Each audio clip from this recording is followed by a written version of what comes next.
अभिवादन स्वीकार कीजिए ब्रजेश मिश्रा का। और आप देखना शुरू कर चुके हैं द डिबेट।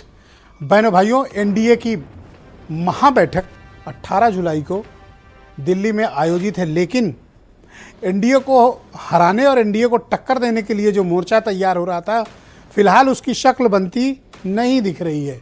कारण उस विपक्ष के दलों में मौजूद दलों की असहमतियां, उसमें अपने क्षेत्रीय कारण भी हैं, उसमें अपने दलगत मुद्दे भी हैं और उसमें राज्यों में अंतर्विरोध भी है।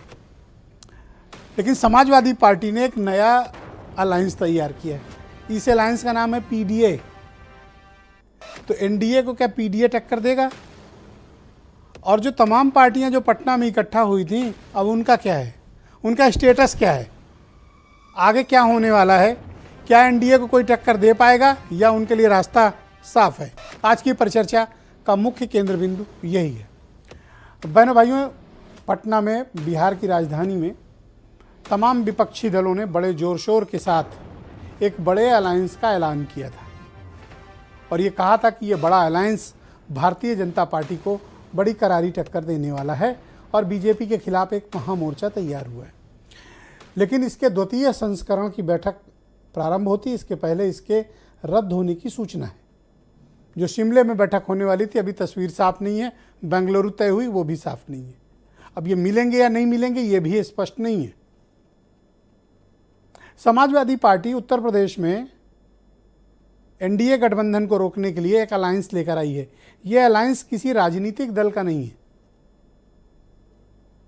इस अलायंस का नाम है पीडीए। आपके दिमाग में प्रश्न आएगा, व्हाट इज पीडीए? ये क्या भला है? ये कौन सा नया शब्द आ गया पीडीए?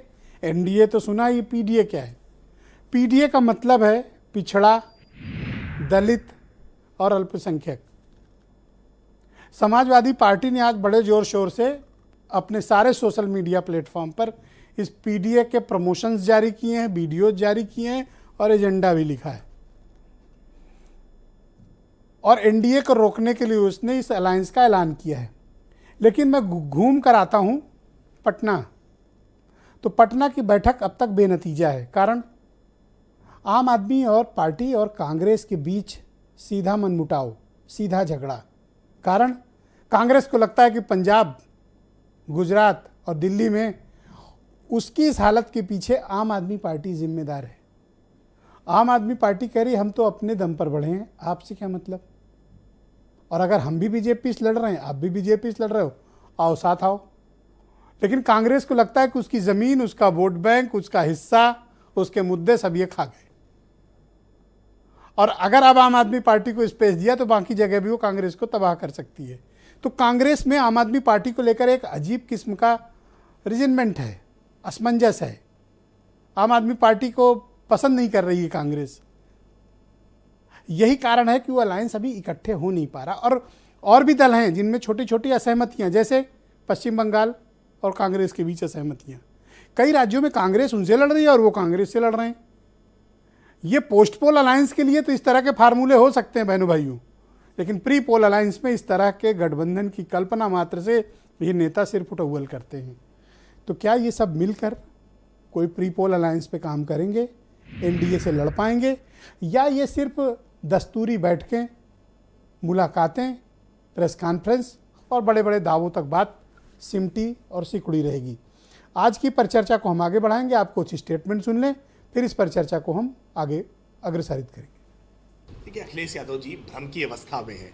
वो समझ नहीं पा रहे हैं कि कौन सी चुनावी रणनीति अपनाएं कि भाजपा को पराजित किया जा सके। तो अब समझ नहीं पा रहे हैं कि कैसे भाजपा को हराया जाए, इसलिए वही फिर जाति मजहब की पुरानी पीपड़ी बजाने का प्रयास कर रहे हैं। लेकिन जाति मजहब की ये राजनीति अब उत्तर प्रदेश से बहुत दूर हो चुकी है। ये बात अखिलेश यादव को समझनी पड़ेगी। यहाँ पर पूरी एनडीए सरकार और बीजेपी के नेता कह रहे हों कि हमको कोई नहीं हरा सकता, वहीं उत्तर प्रदेश में माननीय अखिलेश यादव जी ने एक नारा दिया कि एनडीए सरकार को पीडीए हटाएगा।